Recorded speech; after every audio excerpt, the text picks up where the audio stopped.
Welcome to the Sonic Truth, everybody. Today on the show, we have AudioScape artist and drummer Brian Dunne.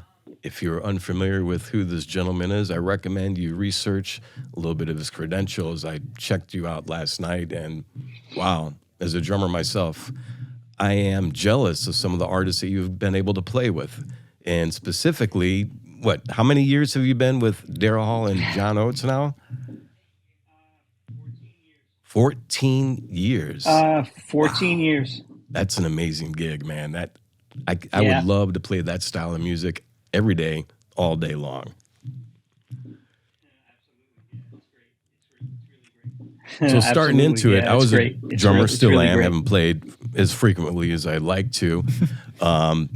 So how did you get into drums? Were you in the high school marching band? Were you in like a jazz band growing up? How did you get into hitting racks and things? I was in a house I was the youngest of 7 kids, and I have 2 brothers and 4 sisters, and my brothers both played. They both played drums. One played guitar, one played drums, and so there was always a kit set up in the house in the basement. There was band rehearsals happening numerous times a week. So, and they were 6 and 7 years older than me. So, I was just seeing it and hearing it constantly. So from when I was really young, I don't know how old I was, but like very young, maybe 2nd or 3rd grade, I was down there, dropping a needle on a record and playing along with like a Bad Company record or a Zeppelin record or that kind of thing. It started with rock and roll. Fusion. So here, like for me, I loved playing rock and roll growing up. Like it was all like, for me, Smashing Pumpkins, Jimmy Chamberlain, Primus, Tim Alexander, some of those drummers I really looked up to. But then as I got into my career as a producer engineer, I started doing more urban music. And that's just kind of what came out of me. And it was kind of shocking for people, like they look at my collection of music and it's all rock and everything, but you're doing urban records. A lot of the music that you're performing has that soul feel to it. So where did that come from? Right? If you're listening to Zeppelin and all this Bad Company records, how did that soul feel get fused into your playing? It basically, I kind of was on track with whatever my older brothers were doing. So their introduction to music, or pop music, I guess, was rock and roll. And then it soon turned into R&B. So they went from their rock stage to getting into progressive rock, and then getting into figuring out who Shaka Khan is, and Stevie Wonder and Donny Hathaway and Earth, Wind and Fire. Like that was like the next, it was like, oh my God, what's this stuff? And then even after getting into that stuff, which that's really where my heart lies more than anything else, is basically R&B music. But my brothers, I would just follow whatever their lead. So after my brother Kevin got into playing R&B and funk, then he went on to listening to straight ahead records, Clifford Brown and Max Roach records, and it just kept graduating to the next genre. So whatever they did, whatever records they bought, I would just sort of emulate and do what they did. You know what I mean? And luckily for me, I had brothers that were listening to could have gone a different direction. So yeah. Thankfully, it's not polka. So speaking of which, since you kind of had found your genre that you're most comfortable in playing in, has there been an act, because I believe you also perform on Daryl's house, is that accurate? So I know Daryl, he has a slew of artists of a variety of genres in which he collaborates and performs with. During your time performing there, has there been one or two that you're like, holy shit, I can't believe I'm playing with these guys?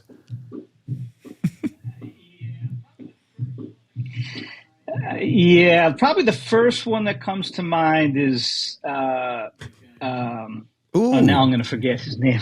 Oh my God, Joe Walsh. That guy, when he came in, there was something about him and the way he carried himself that was pretty, like I've gotten to play with a lot of people over the years, and there's some people just have this thing where they just open their mouth, or they play a chord on a guitar, and it's like, yep, that's a rock star That right it there. factor. Whatever that Yeah. means, I'm not even sure, but for lack of a better term, that's what kind of crossed my mind. Like, he walked in, he said hello, he's really chill and nothing to prove, and just let's just play some music. And he picked up his guitar after his tech tuned it up, and he went, he played one chord. And it was like, whoa! The tone and everything, it just opened everybody's eyes. So yeah, he was. It was great to do that. I mean, there's so many artists that have come through there that have been, you know, I get the same feeling. I mean, ZZ Top, the Billy Gibbons was like that for me. What? Yeah, there were. I mean, the OJs.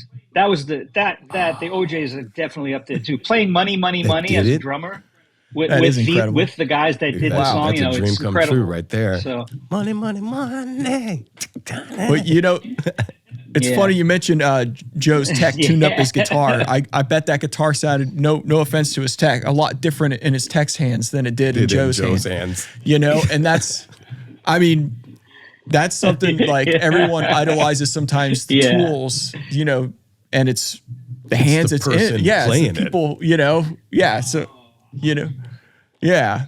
It's so funny because like we get that as a 100%, manufacturer, like, you know, somebody's looking for, you know, to get someone's sound, and you know, it happens with instruments all the time too, you know, guitars, drums, all that. But yeah, it's how the person who's using it, how they're using it. It's so funny. It's just it's yeah. I used to hang out at this place called the 55 Bar that has closed pretty recently. It's a little jazz club in Manhattan. And it's a place where I used to go see Wayne Krantz play, the guitar player, and Mike Stern, and a lot of people used to play there.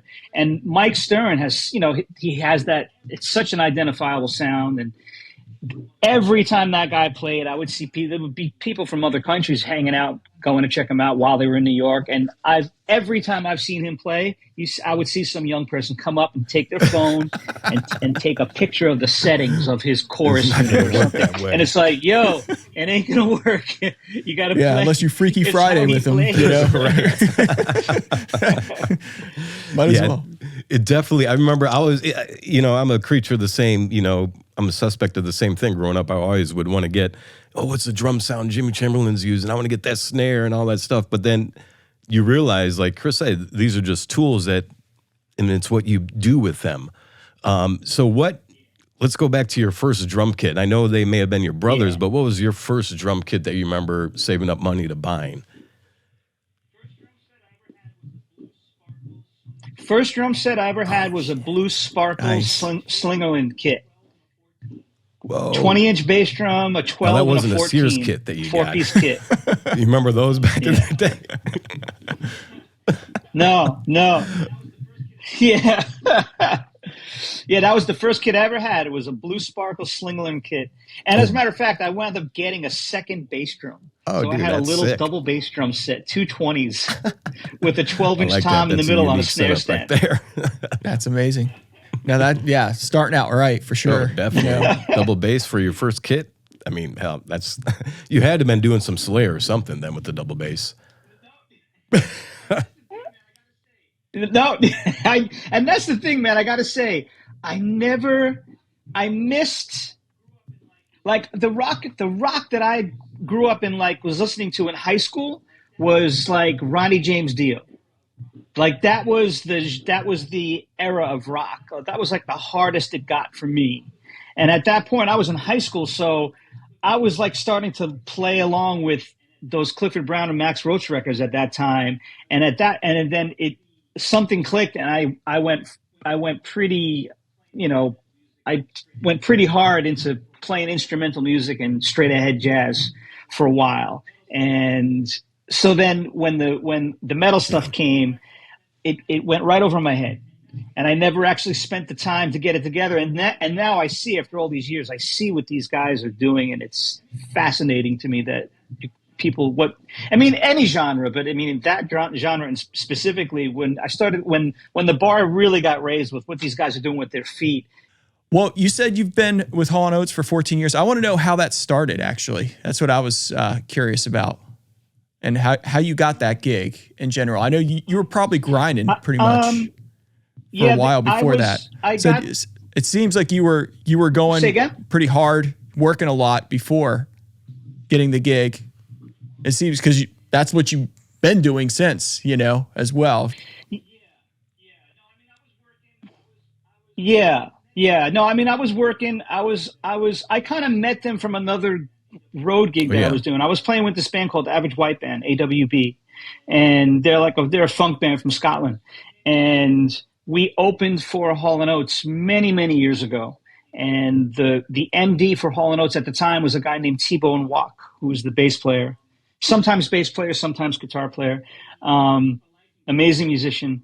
And he took a liking to me from the time we opened for them. He watched our whole set. I was watching him, watching me.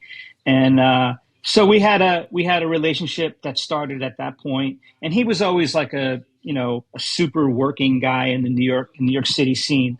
So even when he wasn't with Hall & Oates, or even when he was in and out from that, he was playing on Saturday Night Live, and he was always producing records and doing all kinds of stuff. So I was always aware of him. And over time, he's called me for things here and there. And then finally one day he called me to sub on Live from Daryl's House, to sub for Sean Pelton, the drummer from Saturday Night Live. And he was the drummer that did all the episodes of the TV show.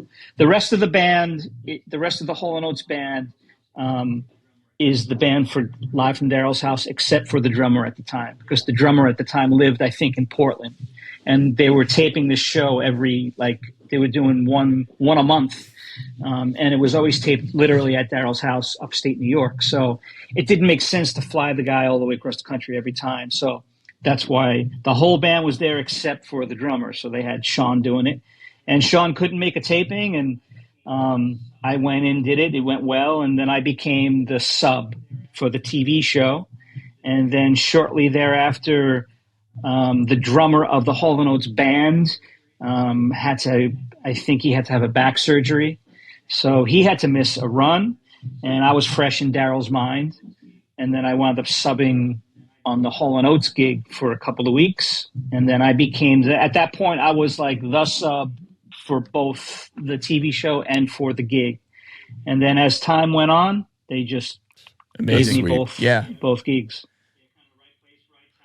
So we're like, kind of right place, right time. All the stars were aligned. That's crazy. Now, are they filming new episodes for Daryl's house?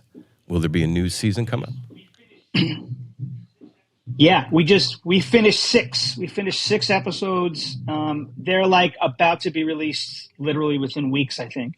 I don't know what channel it's going to be on, if at all. It might just be a new YouTube channel. I'm not sure. They haven't told us yet, but yeah, we have six artists that were done. You record them over the course of a week. Is it done throughout the entire month, or? Oh, we record them. There's no rehearsals for any of those shows. We do our homework independently, and then the music you hear, we usually do 6 songs in an episode. The actual playing is done in about, I would say, 2.5 hours.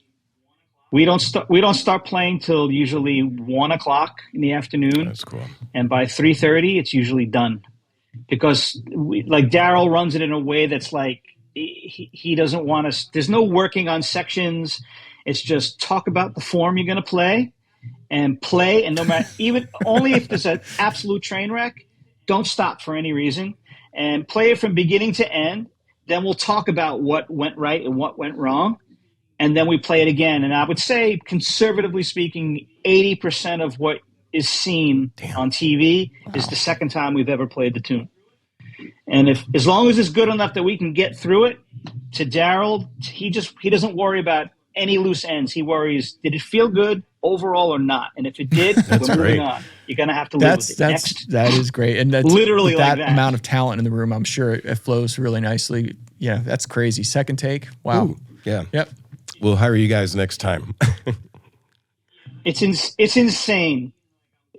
Yeah, I'm looking like mean and like I'm confident back there. I'm literally dying every second, because there are so many instances where we say we're going to do one thing and then something else happens.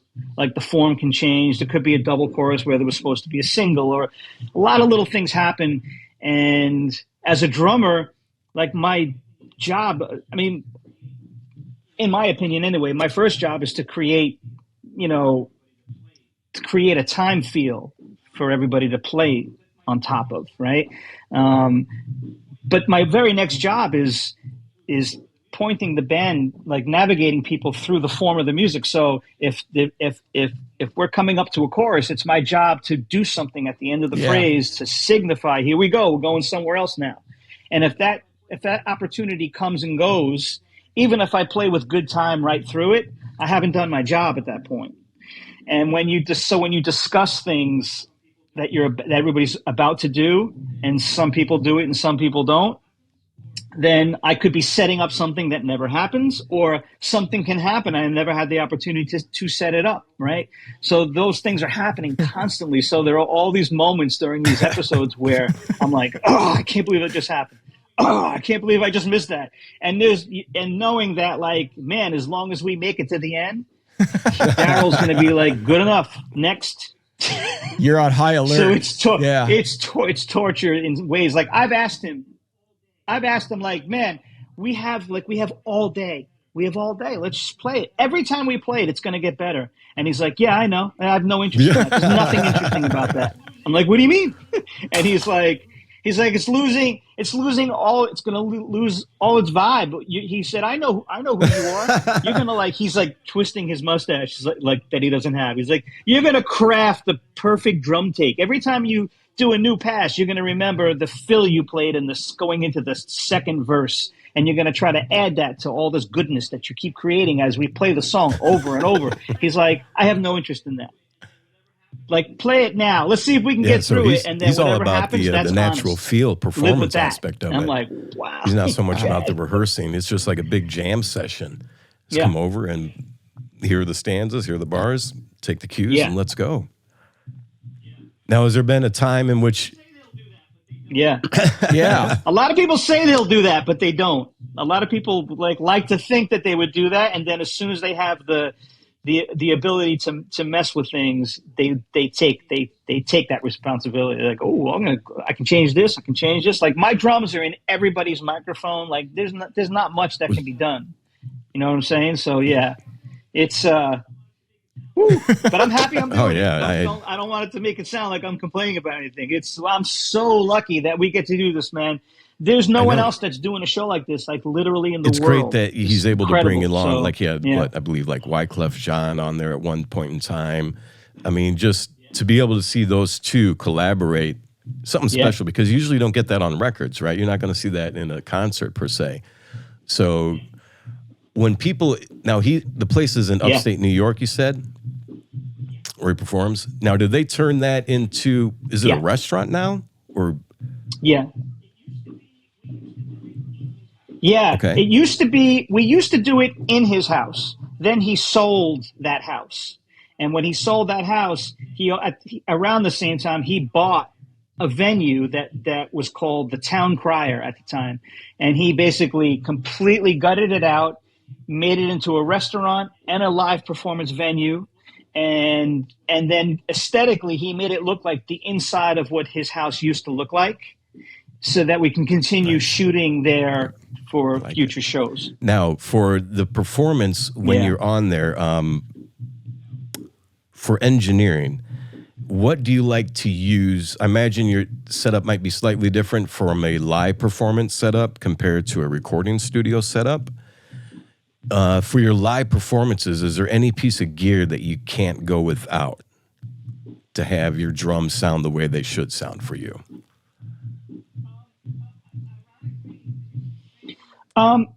Ironically, it's the same setup that I'm on the road with Hall Oats.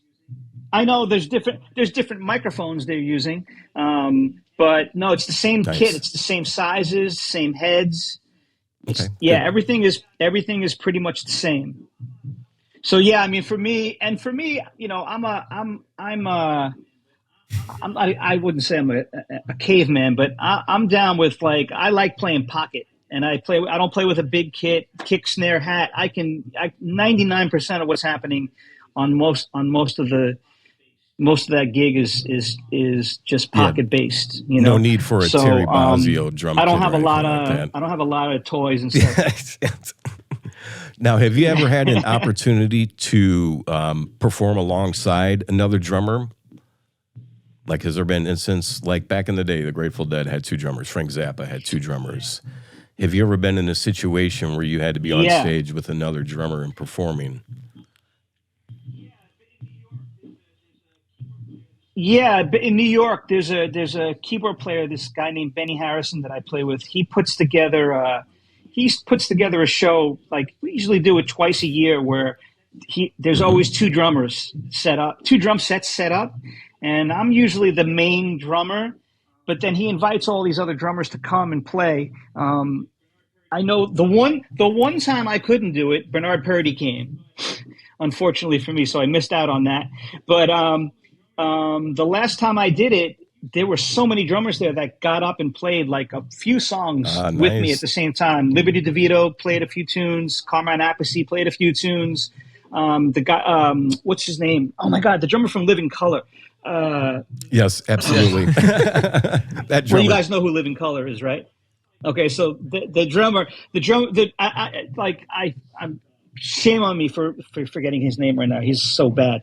And the drummer Franklin, this guy Franklin something, who plays with Lenny Kravitz. It was like a room full of star drummers. Which is daunting, to say the least. But yeah, I mean, in that situation, there wasn't a song that didn't have 2 drummers the whole night, and I basically never left the stage. So it was just guys getting up and playing and sitting back down. Yeah, I imagine that'd be challenging. So yeah, I have done that.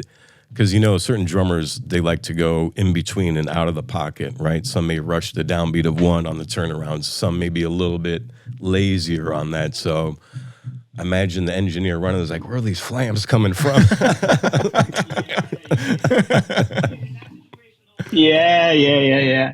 I mean, in that situation, all those guys can play. And as soon as I approach that kind of a thing the same way I approach playing in a band. Like, I'm trying to think. Obviously I'm playing, but everybody should be just playing the song. You play the gig you're on, not the one you're fantasizing about being on, right? So if you just simply let whatever song you're playing guide you, then the vocabulary you choose to use is probably going to be the right stuff. And same thing goes for if another drummer's there. If another drummer's there, after the first 4-bar phrase, if that whoever that person is like goes for a fill, that tells me, okay, I'm probably gonna not play fills. I'm gonna sit back and play time, and we'll see. Now, if the next 2 8-bar phrases go by and I see that he or she is leaving space for me, then we can work it out. But it's the same thing with playing with a bass player who's kind of notey. Notey, busy bass playing is fine. It becomes a pain in the neck when the drummer decides to be notey and at the same time, right? So for me, it's like I try to read whatever the situation is, and if the people around me are playing a whole lot of stuff, that's when I usually pull back. I do the opposite. I just want to do whatever it takes to kind of keep everybody in line. You know what I'm saying? Unless, of course, it's conversational music. If it's more straight ahead leaning music where like you do, not that you don't play time, when you're playing straight ahead music, the ride cymbal is king. So you're playing time. But if it's conversational where it's not just a monotonous backbeat, if there's room to move around, then and you can, like I said, when it's conversational, most pop music really isn't that conversational. It's more about a rhythm section holding the fort and then letting artists do what they do. You know what I'm saying? So you've been talking about playing a lot of live gigs. I know during the pandemic, everything kind of shut down. How long were you like not playing for with live gigs and things like that? Because I think that's around the time we started to link up. You have your own production facility as well, and you record live drums for people that need it. Motion picture, film work. Very busy, and grinding and working. But how long were you not playing for, and did that like kind of affect you at all? I'm just curious. Yeah, I didn't do any live work for. I never actually thought about that. It was over a year, I would say. It felt like there was like almost a year went by, and then it felt like a couple of gigs happened, and then it closed down again. It felt like there were two phases to it. And I also know that, like, I was very fortunate, like, because I'm with a band like Hall Oats. There was some favoritism, I believe, with the big bands, especially legacy bands that even bands that are popular. It doesn't necessarily mean that people are going to buy tickets. And, when Billy Joel has a concert, or Hall & Oates has a concert, or Bruce Springsteen, or, bands like that, when they have a concert, the people that go to see those bands, they buy tickets.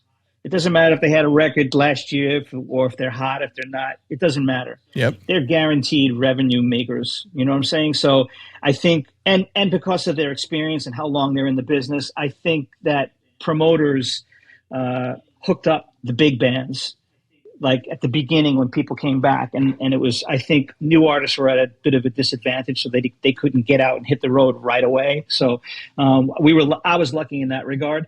To be honest, I don't know anything about that. That's just my opinion, but it makes sense in my mind. So so I probably went close to a year without any live gigs, and then played a little bit, and then went another like 6 or 7 months without playing again. But I was playing a lot in the house. I was recording so much. So, and it was really surprising to me because I've been doing remote drum sessions for maybe 18 years now. I jumped in super early. I started with the original M-Box that came out, and I was recording drums with two microphones. And I was so fortunate to be playing with this jazz guitar player named Chuck Loeb, and he's the guy that told me, he's like, man, he's like, spend a little money, record your drums. He's like, outside of music that really calls for programmed drums, most producers can't stand having to create drum tracks. And if you can actually play, he's like, you'll always work. So I took him up on it and started recording drums in my house a long time ago. So when the pandemic hit, I figured, okay, well, now that's going to die too, because if no one's making money, how are they going to pay to record a song? But it didn't happen. I don't know where people got money from. Not that I got rich from it, but I got way more everybody busy was in there during that time. So, and I think everybody started doing what guys like me was already doing. But the other thing I'll say is I gave social media a chance, which I had never done before either. I'm 50. I'm going to be 53 years old, so I'm of an age where like I'm barely slick and young enough to even be messing with this social media stuff, right? It's not. I didn't grow up with it at all, actually, and I just decided like, yeah, maybe I wonder if anybody's actually getting tangible work from showing off on social media, right? So I shouldn't have put it that way, but putting their stuff out there on social media, I was asking myself, like, is it real? Like, is there really work to be had from doing this? And I figured, well, if there's ever an opportunity to try, now's the time. And rather than put myself up there just practicing or playing along with a record and playing a bunch of licks over a record, to show, what I can or can't do, I decided to only showcase things that I'm doing, because the reality is I wanted to show people what I can do in an actual session, and that's all I'm going to show. And as soon as I started doing that, man, I got so much more work. Like, it's legit. For me personally, it worked. So. And I know what you mean about the age, coming up in an age where that wasn't, we didn't have that either. So we didn't have that either. I'm 42, and I was like that last age where I feel like, right after I graduated, it started becoming a thing. MySpace. Yep. MySpace. Yeah, I remember MySpace, and I didn't even download it. I didn't even try it. It was like I couldn't.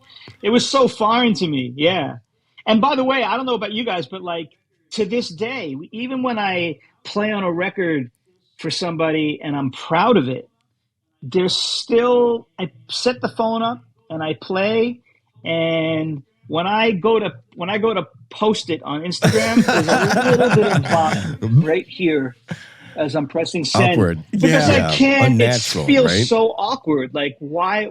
If it's just not.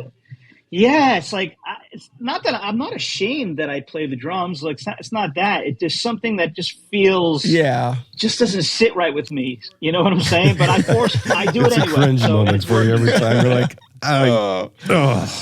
Do I have to?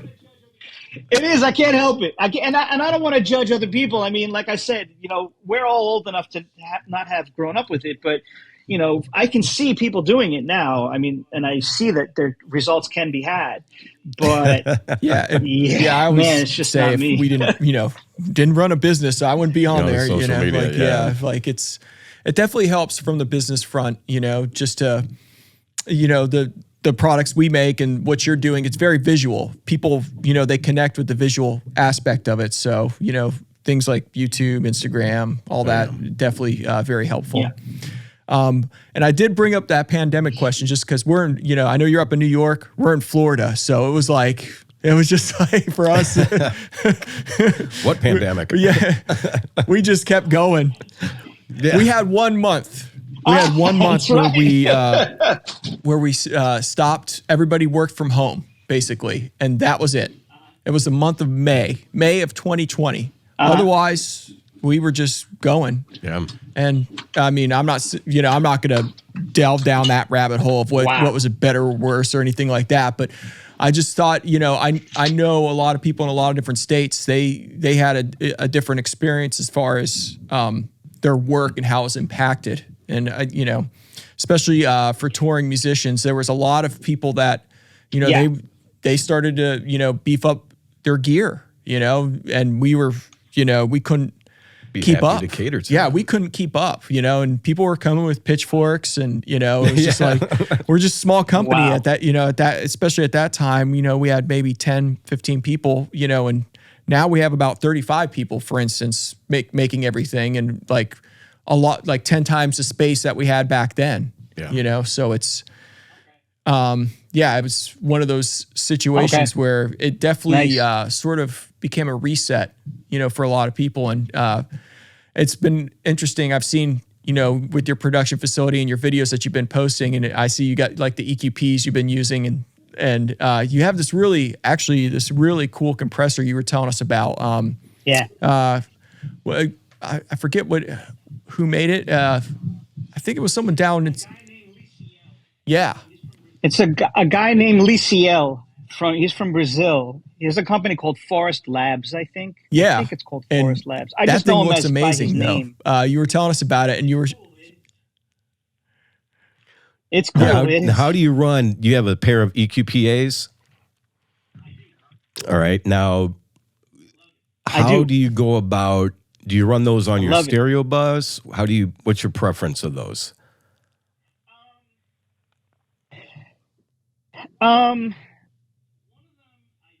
Well, one of them I definitely always have first of all, I don't record through them because I'm always sending tracks to people, and engineers generally appreciate when they just get stuff that's unmessed with, for lack of a better term.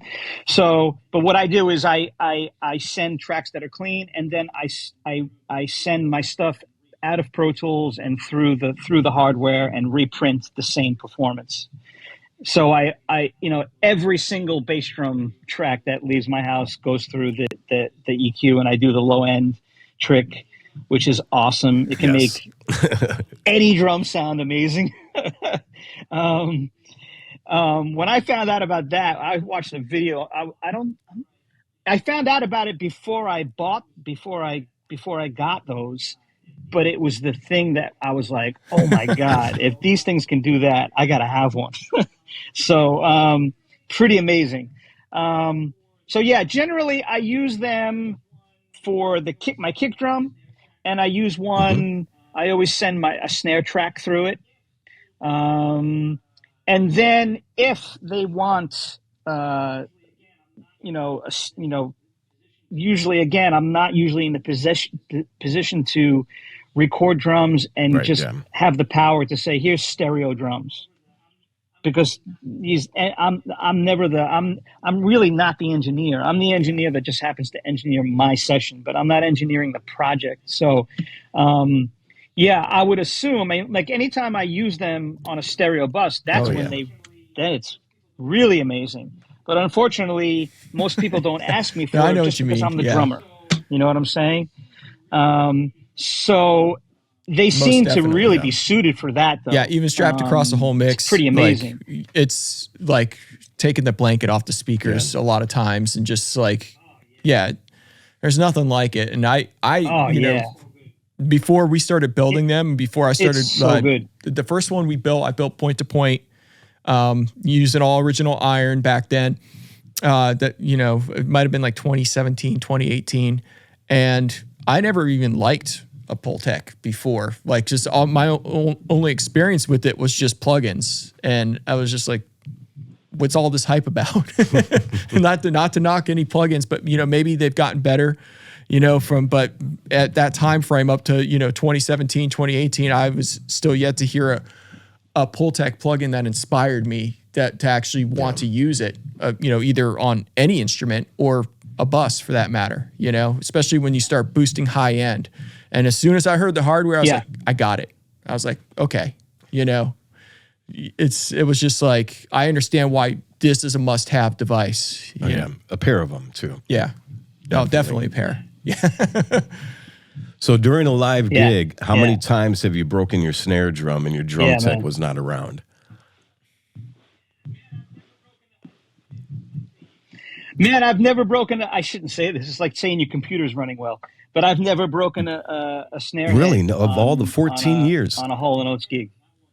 Damn. I've never broken any head ever. You're a very well dynamic 15, player 14 then. years. Yeah. So you mentioned 14. You've played thousands of gigs. So I was just curious, I'm sure you've got a million stories. Like, what's some of the craziest things that's happened, either whether, you know, at live from Daryl's house, at a gig? What's some of the, what's some crazy stories of something that you're like, I can't believe this is happening right now, whether it's good, bad, or anything. Yeah. Not to put you on the spot, but I'm sure there's some crazy stuff that's gone down over those thousands of gigs, you know? Was it on the tour bus? I mean, yeah. What? Yeah. Okay. I can tell you one that's pretty crazy. I was new to the band. Oh, he'll be back on. That's okay. Oh, no problem. You were new to the band. So I'm new to the band, and like brand new to the band, and we're playing at the LA County Fair, and huge festival kind of looking gig, and you play on a stage that gets it's on wheels, and they pull it out to the middle of a horse track, and there's a giant audience, right? So we're hanging out, and me and the guitar player at the time, we're like, let's go check this fair out, get some food, whatever. We're walking around, and we get a phone call. The tour manager says, "Get back to the buses right now." So we're like, okay. So we run back there, and then a van picks us up and drives us back to where the tour buses are, because it's all gated in. And as I'm pulling in, who brought the there's stash? like 4 cop cars there. And as I'm driving by the tour manager and some of the cop cars, the tour manager looks me dead in the face, because he sees me in the window of the car. And he looks me dead in the face, and he goes like this. So I'm like, okay, whatever. I mean, I haven't done anything wrong, but apparently someone might think I did, right? And I get out of the van. As soon as I get out of the van, I'm greeted by 3 cops. And they walk over to me. They said, "Are you Brian Dunne?" And I said, "Yeah." He said, "Okay, come here. Put your hands behind your back." And basically he's arresting me, right? And he brings me over in front of the tour bus. and I could see people looking out the window in the tour bus because the sun's hitting the window, and I could see all the heads, and all the techs are around, and they're kind of milling about, and they're walking toward, and they're trying to see what's going on, and they have my hands behind my back. He's looking at he has his license in my hand, and he says, were you at a, I forget what the hotel was, but were you at a Hilton last night? And I said, yeah, as a matter of fact, I was. And he goes, well, I guess you didn't know that they monitor the internet usage at the hotel you were at. And I said, no. And he goes, well, you probably also didn't realize that we have evidence that you were surfing, and I'm not going to say what, but you can use your imagination, and you're going to be put under arrest today for that. And I was like, no, I wasn't. And at this point, of course, I was nervous, but I wasn't like really nervous because it was so ridiculous to me, right? And as he's saying that, he goes, get his stuff off the bus.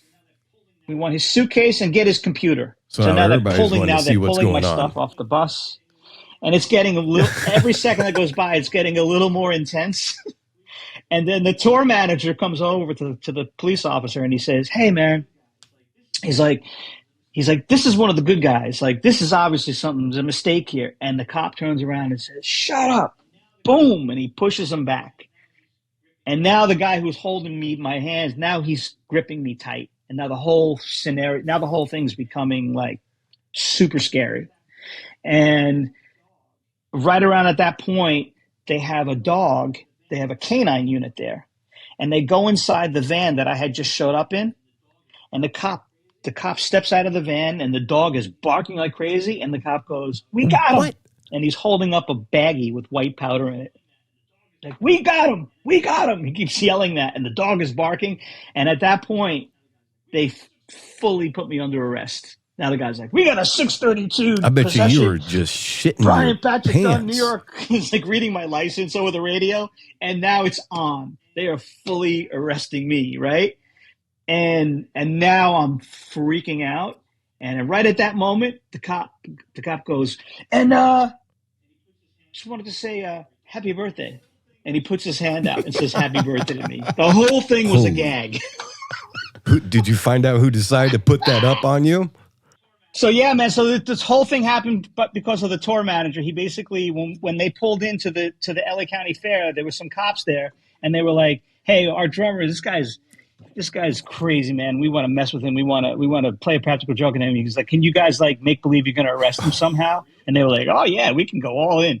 And he was like, "Really?" He's like, "Yeah, we'll make it real." I bet you. And like I was going to say, like if I was on my game, if it wasn't that frightening for me, what I should have thrown myself on the ground and faked a heart attack, and then be like, "I got you too." But like now, I have you gotten back at that moment. to the manager since that has happened? You've had to give him some type of payback. I haven't, man. I haven't. Mm-hmm. He swears to me that it's another guy that doesn't work with us anymore. So yeah, I don't know. I never got around to it. I know this happened. Daryl was not happy about it. I do remember that. I remember him, we don't really see Daryl until about 20 minutes before we play on any given gig. So, I was new to the band. And as a matter of fact, on that gig, the musical director handed me the set list, and I was still like learning songs at that point. And there's no rehearsal in that band. There's no rehearsals for Live from Daryl's House, and there's no rehearsals for Hall Oats gigs ever. Like my first gig with Hall Oats, I didn't even have a sound check. I had a line check.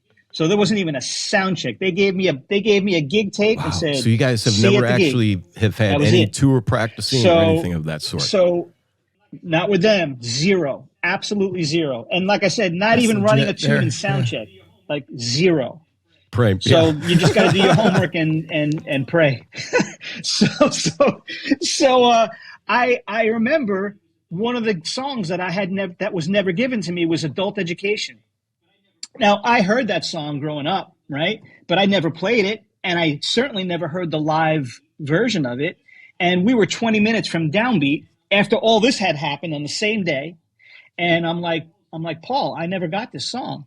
So then Paul's like trying to tell Daryl, maybe we shouldn't do it. And Daryl's like, yeah, I chose that song, and that's what I want to do. Let's go. So like, Totally I'm like, does anybody have an I iPad? need Like, to hear or an this. iPod? At the time, it was iPod. So like, yeah. So I'm like, I'm listening to, and ironically, the Great. live version of You're that waiting for song your starts with drums.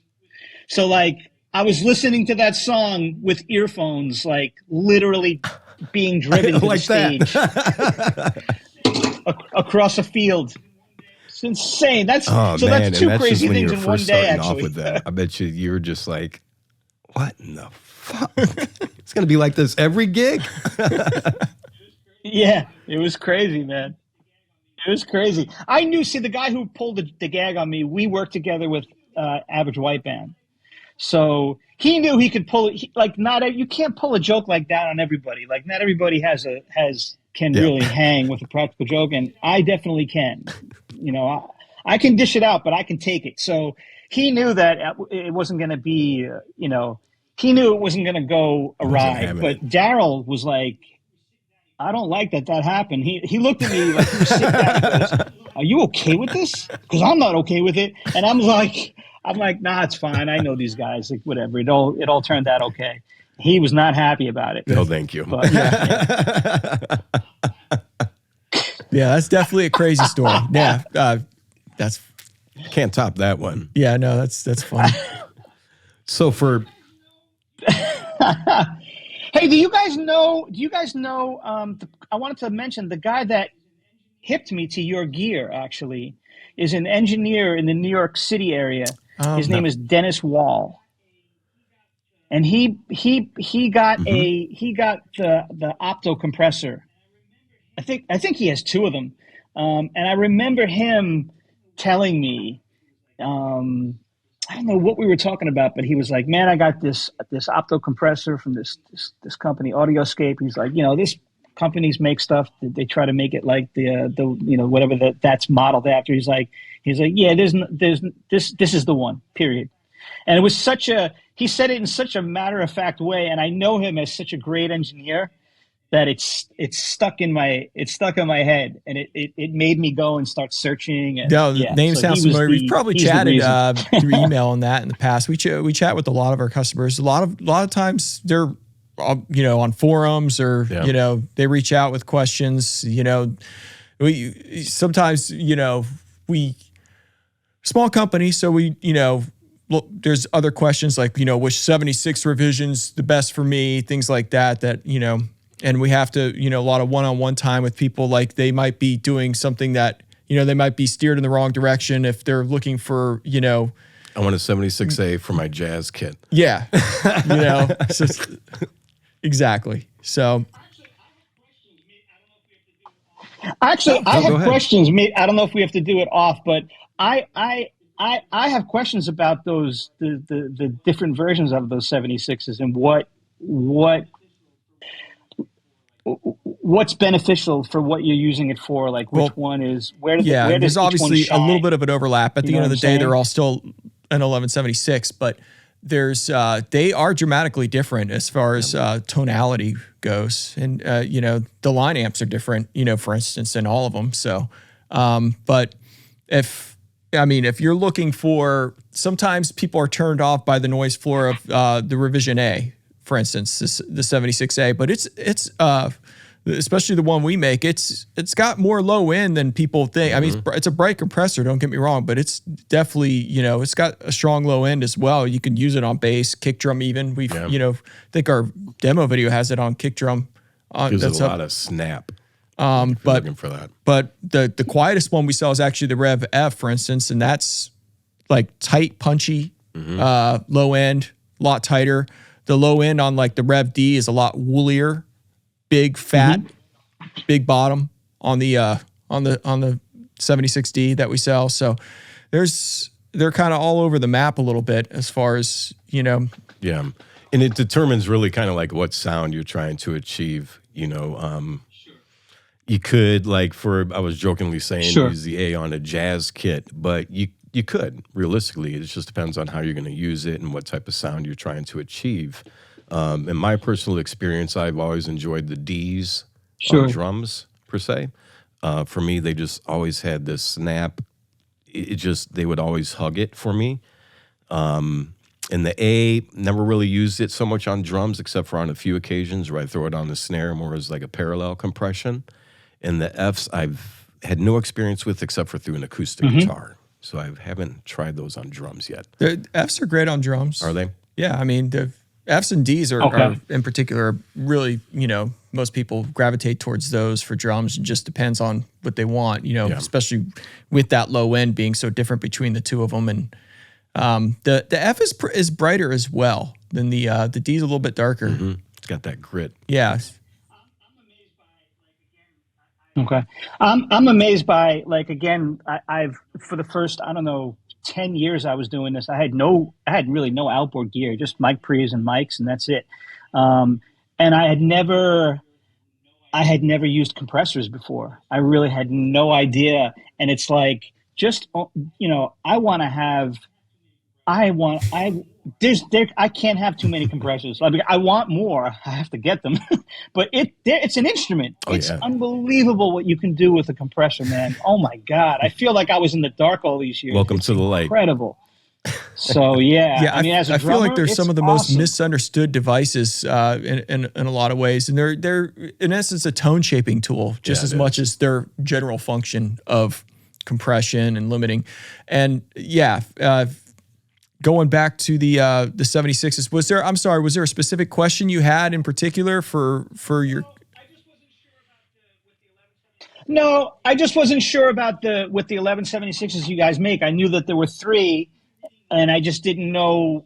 Like, even reading the lingo on the website, it's like they're all 1176s, but there's certain things about each one, and I just wasn't sure. And it's funny, we've been talking about the different revs. We actually just released the AS78, which is like the 1178, which is actually a stereo Rev G, basically. So we've kind of got all the food groups covered in that area, and that was a fun one to recreate. And it's a different beast than all of them, but a lot of people love that as like their best overhead compressor, drum overheads of all time. Yeah. So that's you can smash it pretty good. And hear it. And we actually added a mix control on that one. Mix control, and we added a sidechain high pass, little simple little toggles on there. But check it out. See what you think. There's some demos, videos in that. What's the other one that's relatively new? It's a design the 260 of an older one. I wish I remember what kind of that one's a killer on drums too. The 260 VU. What is it called? Oh yeah. Yes. How's that for drums? I mean, as far as a lot of people, they gravitate towards the SSL style VCA compression for drums, which is great too. But some people can argue that's like the best drum bus compressor of all time. That, or I love the decomp we do as well, but that's a different beast. There's nothing that sounds like that either. So it's one of those things. How does the decomp? What's different about, say, the decomp to this? The way they grab, and there are different styles of compression. The decomp is a diode compressor. Much like the old Neve or the Abbey Road compressors like that, and the 260 VU is VCA style compression. So they're completely different, but there's something about those two particular circuits that really shines on a drum bus. Yeah. And we sit there and it's the way they grab, especially the decomp, for instance, it's just like, it just smashes. Like it does, like it grabs, and there is like nothing else that grabs like it, in the sense that it's just like, you're not getting rid of it. There's no like. Yeah, you don't hear the reduction like it's being sucked. Some of these compressors, when you hit them so hard, you hear it like a vacuum, like doing all that. It's like instant awesome. Like I don't even like instant sauce for you. Yeah, on your across your kit, and the 260 VU is different. It's a little maybe I don't want to say classy. Gentler. Yeah, classier in a sense. In fact, probably the 260 VU would fit along the lines of the style of music that you play. something that's not as of aggressive, something that's more laid back in the pocket, So that's a consistent, dynamic feel to it. Rather than the decomp, I feel could work out. Okay. It could work on any scenario, but for me, like doing a lot of programmed drums incorporated with live drums, the decomp really comes in useful with that. So you have the sampled and the acoustics merging together. And you'll notice there's a lot more features on the decomp, and that was Right. to account for how grabby it is. Lots of sidechain high pass filters on them, or decent amount, lots of attack and release going on there, where you can sort of try to tame it as best you can. But it's one of those where in hindsight, maybe it would be nice to add a mix control too, for sure. But yeah, I'm amazed by the tiny bit of experience now I have messing with compressors, whether it's a plugin or this thing I have here. Just putting room mics through it and then mixing that in and it just makes this clinical, clean, cold, perfect drum sound. All of a sudden, it sounds like a record because it softens things and it's like spatially, just everything changes. It's so much better. And I'm like, wow, how do I live without this? Now I want to go crazy with compressors. Yeah, it really is. So and it's fun, you hit man. on something there where, it sounds like a record. One could say that's what a compressor does. Like at its most basic form for, that's how I describe it to anyone that's like, what is this weird thing that you build, And I explained, this has been a part of your life. If you listen to music, this has been a part of your life because this is used on every single record that you listen to. So like, you just don't know it. So that's true. So moving forward, do you have any advice for upcoming drummers who are seeking to pursue a career as a live performance drummer or as a studio drummer? I think, for me, the first thing that comes to mind is just make sure that you have to do this, that you're not wishy-washy on whether or not you want to play music for a living.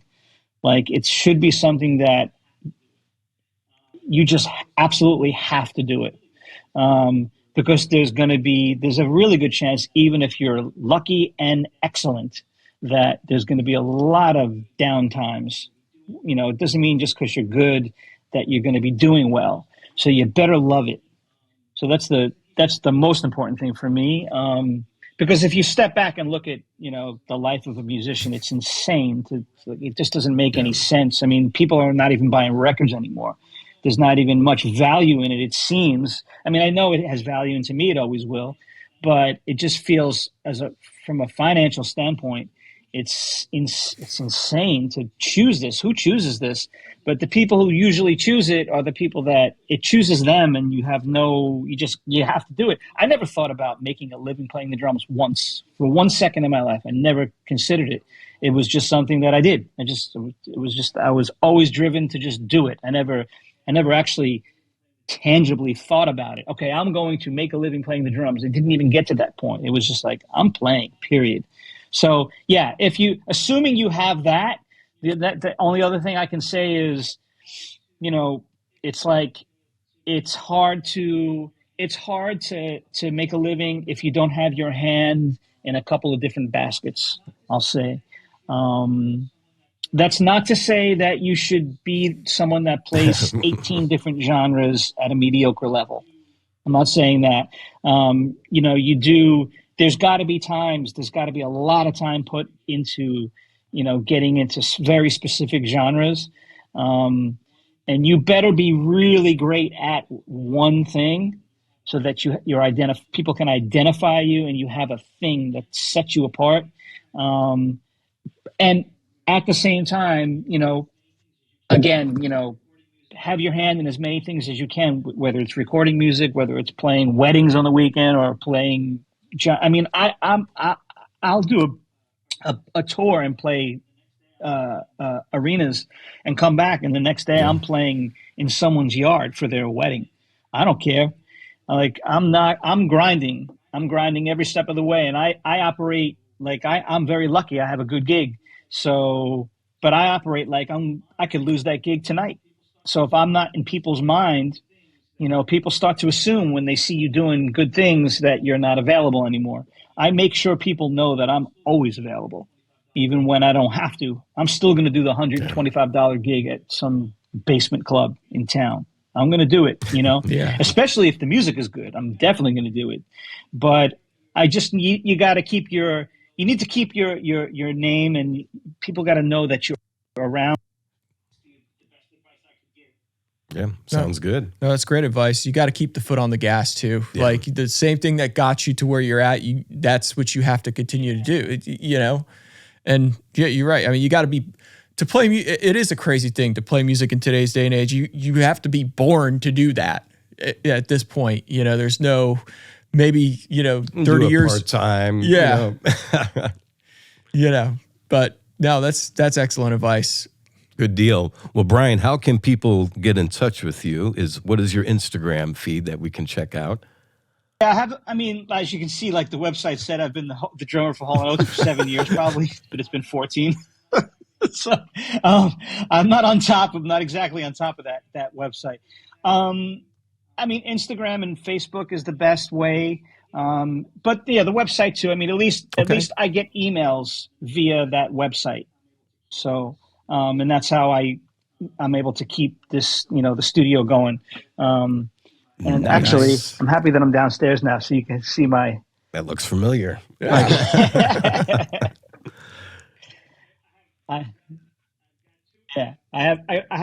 got two. I got one here, and I got one here. Nice. And yeah. these are my mic pre's. So it's I miss I'd never leave having the basement basements. We don't have basements in Florida, so yeah. Well, thank you so much, right. Brian, for taking the time today and joining us on the Sonic Truth podcast. And we'll be looking forward to seeing you on Daryl's house here in the coming weeks, months. Awesome. Thanks again, Brian. Thank you, Brian. Awesome, man. Thanks for having me.